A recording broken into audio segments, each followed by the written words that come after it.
Now, it's another one Saints should have won comfortably, but instead we're sat here talking about a 2-1 defeat in Cardiff. Glenn, there was a few words flying around on social media yesterday. Unacceptable seemed to be one used by the manager and some of the players as well. Is that the first word that came to your mind? No, I can't repeat what the first word came to my mind was. Well, it's classic Southampton, isn't it? It's, we begin to get everyone's hopes up, and we begin to believe that it might be possible, having come from a long way back. We win 3 games in a row. Everyone else is stumbling, and you think, yep, keep it going. But the pressure ramps up game after game, with this run. And as we've seen many a time, when the pressure's on, we blow it. I think if we'd won yesterday, we'd probably get smashed at Leicester. I just think that's the way. Funnily, this probably makes that game a little bit easier. We just don't seem to handle the pressure. Started the game very well. Team selection, he brought Will Smallbone in for Flynn Downs. I think there was a collective intake of breath when that happened. But with Cardiff being basically a reserve team mixed with some youth players and the odd smattering of first team players, thought it'd probably be okay. First hour, we played really, really well in all but one key detail. We obviously scored the first goal, Joe Aribo, good finish from where he was. But I counted 7 chances that we really 6, 3 good ones and 3 that you really should be scoring one of them. Do you know what I mean? And it was just like we found different ways to miss. It was just stunning. Che Adams missed a couple. The David Brooks one is unbelievable. He had 2 opportunities to put that ball into an empty net and didn't take either. Didn't even have a shot. So it doesn't go on the stats, as a missed chance. What he was doing, he just took a touch around when he could have shot first time, and then he could have shot second time, and he decided to take another touch, and then the goalkeeper got to him. Just ridiculous.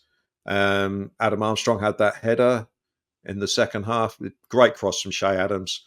Adam Armstrong could have put it bottom corner, top corner, or just inside the post. Instead, he heads it in just about the only place where the goalkeeper's got a chance of saving it. So, to me, that was poor as well.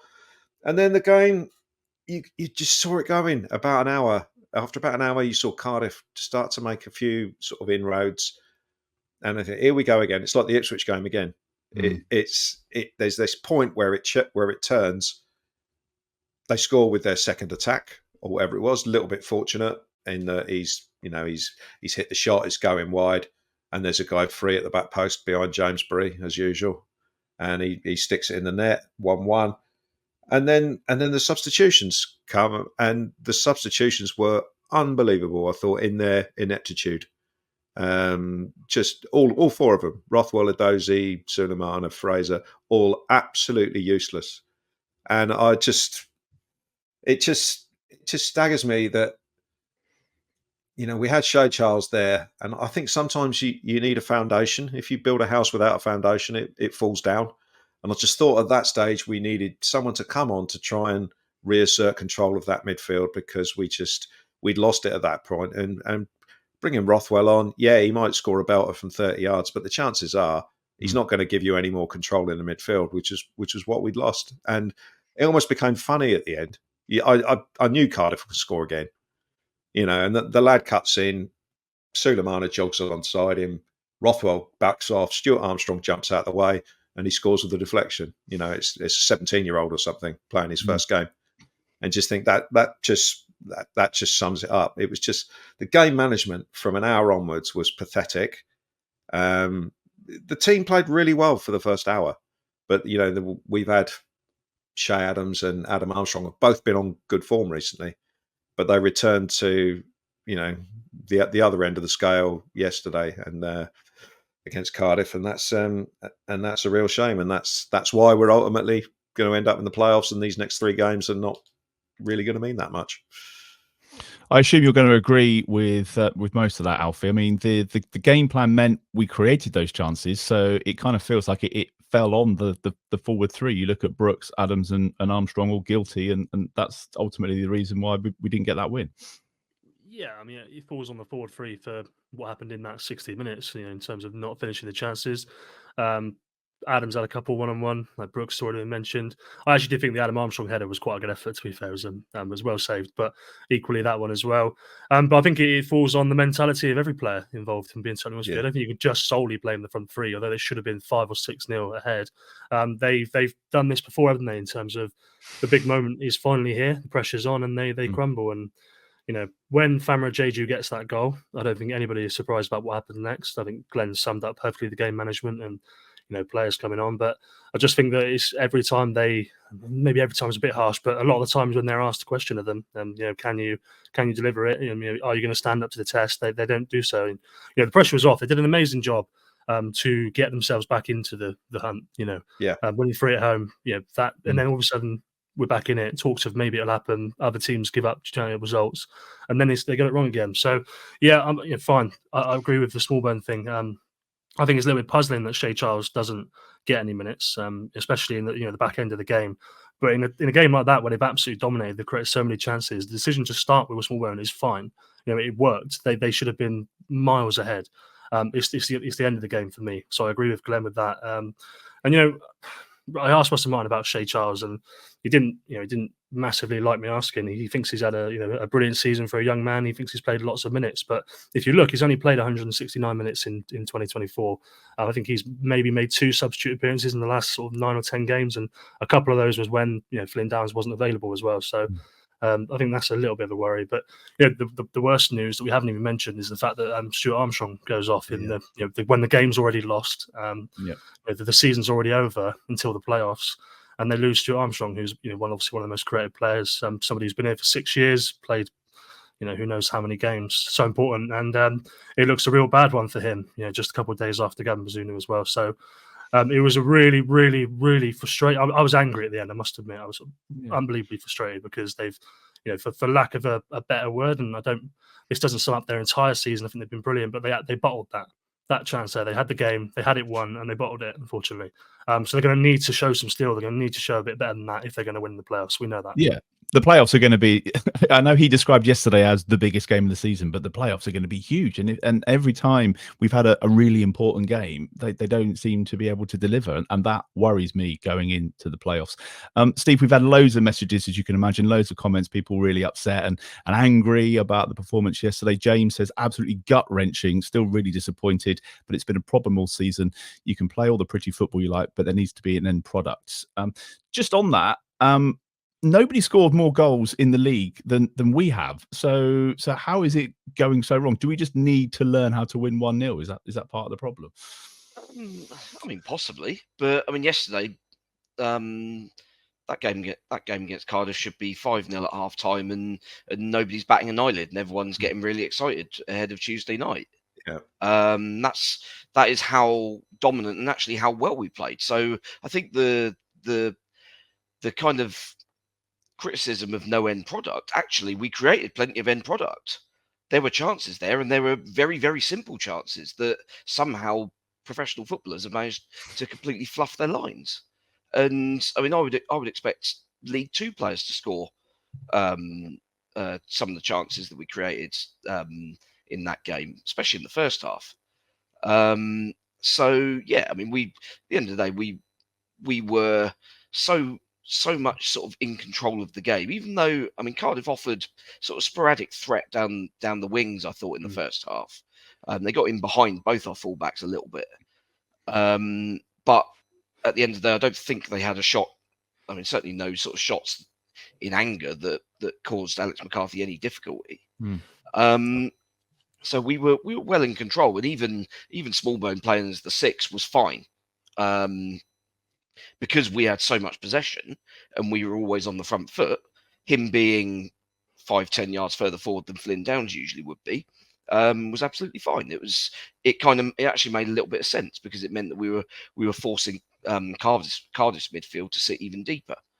But yeah, you can't expect to miss as many presentable chances as we did. I mean, I can't think of another game that we've had this season where we've created as many sort of glaring chances as that.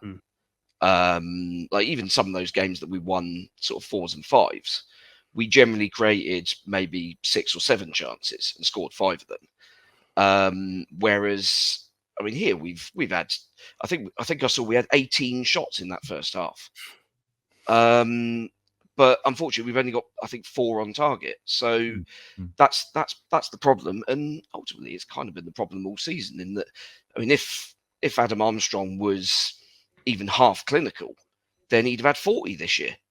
I mean, if you can think back to chances that both he and Shay Adams have missed throughout this season in games, whether it's been an important chance that they've missed and it cost us points, or whether it's been one that's kind of inconsequential because we've gone on and won the game comfortably anyway. They've all added up, and ultimately, yeah, we've not taken the chances we had, and you always leave yourself open, especially the way we play. And ultimately, we're not a very good defensive team. We are much better going forward and trying to control the game sort of in our own way. When other teams try and play it on their terms, we're far less confident and far less comfortable, which is why our defensive record is as it is. And it's why, despite being the leading scorers in the league, we're still only in 4th place. So yeah, I mean, there's obviously a balance. I mean, I'm kind of still certainly on the side of being a more attack-minded side than sort of necessarily shoring up the defensive side of things. But that doesn't mean that you completely disregard it. And I think there are things that are going to need to be done in the summer, regardless of which division we're in. I mean, God help our defence if we go up, because that defence is going to get torn to pieces by basically everybody. So yeah, I mean, there's going to need to be a lot of reinforcement there if we do make it through the playoffs. But as you say, the games get ramped up in terms of their importance once you get into that sort of postseason setup. And yeah, and we've not proven ourselves capable of getting over the line in those sort of decider games, if you like.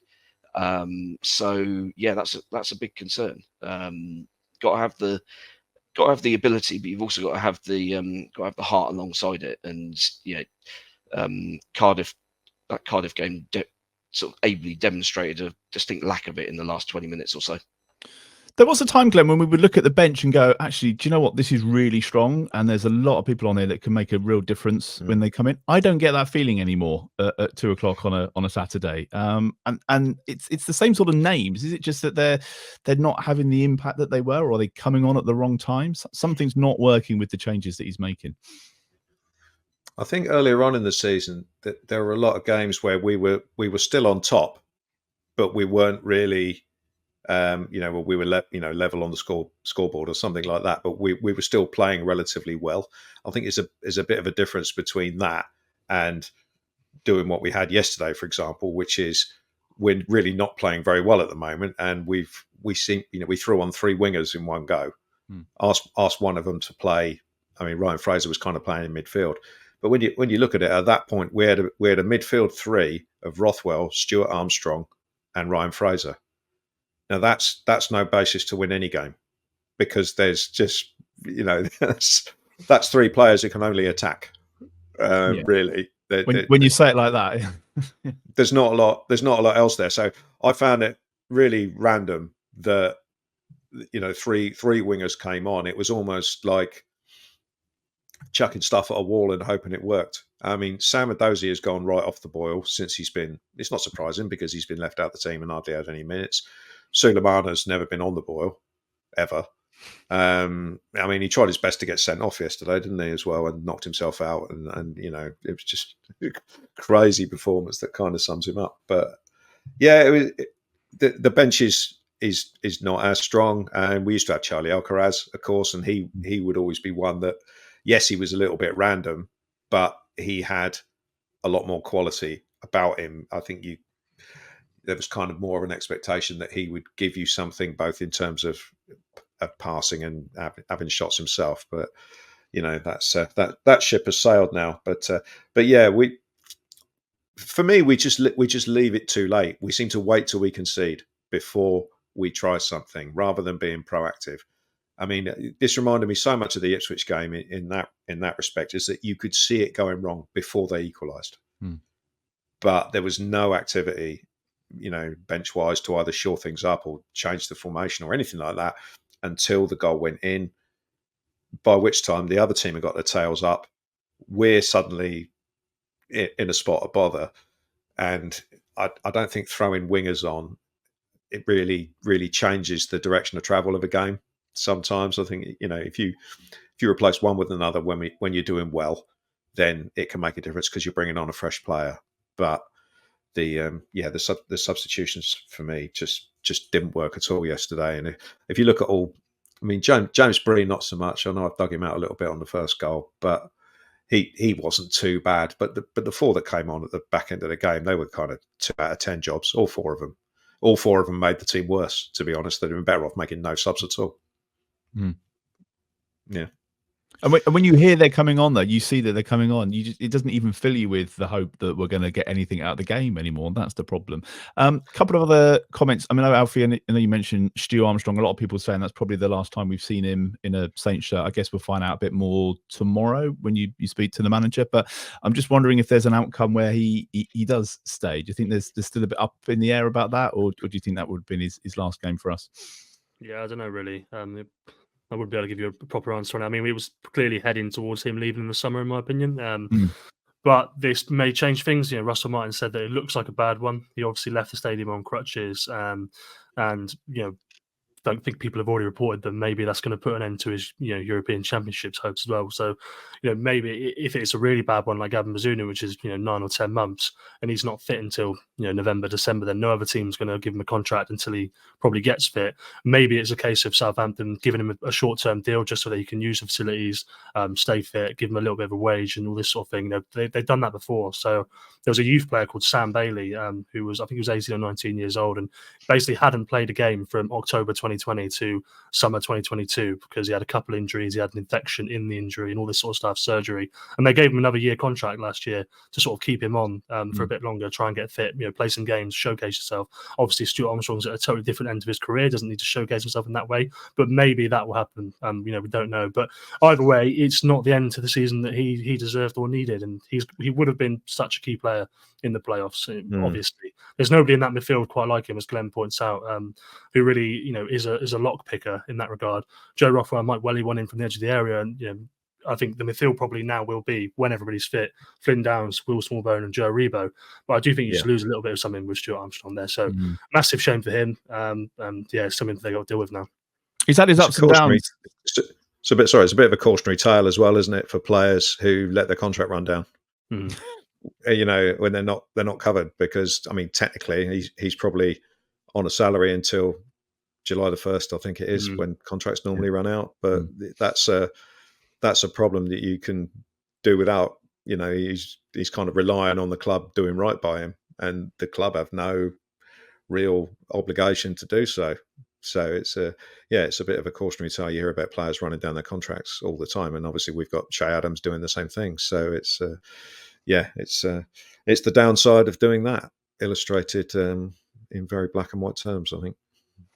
I mean, essentially, Steve, a month ago we were talking about the playoffs. So in that regard, nothing's really changed. But it was just that little glimmer of hope, wasn't it, that gets you in the end every time. Yeah, I mean, it's been a roller coaster couple of 2 or 3 weeks, hasn't it, since Easter, really. When we thought we'd got ourselves into position, the other 3 sides have been falling over themselves to stumble over the line. And I mean, good Lord, Leicester are probably now, you would think, probably going to win the title, which I think we all thought they would do after about 3 weeks earlier in the season, but certainly not in the way that it looked like, because they've been deeply unimpressive for the vast majority of the last 6 months, quite frankly.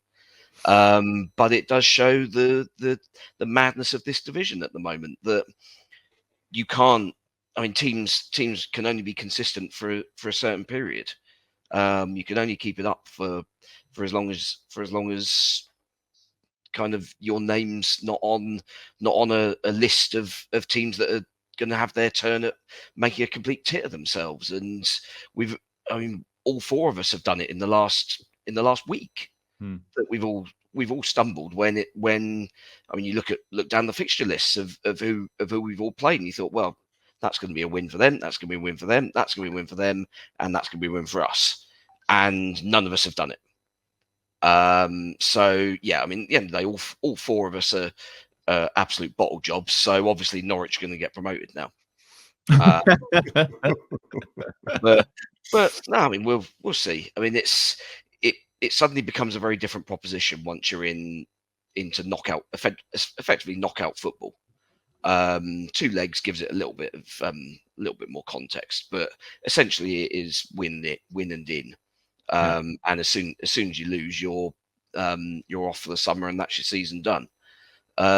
So, I mean, usual cliches: regroup from Saturday, go for Tuesday, and I mean, at the end of the day, if we play like we did in the first hour at Cardiff, at Leicester, we'll give them problems. But the thing is, how confident are we that we're actually going to take the chances that we're likely to create? And that is ultimately the thing that will cost us throughout this. That's been happening all season. There's been missed chances costing us wins. We've drawn a lot of games that we should have won. We've lost some games that either we should have drawn or should have won. And there haven't been an awful lot of games that we've won when we should have lost. So it's been frustrating at the top end of the pitch. I mean, obviously defence hasn't been perfect by any stretch of the imagination, but if we'd scored as many goals as we really should have done, then the defence is under no pressure whatsoever. I think missed chances costing us wins would be the name of our Netflix documentary if they were doing one this season.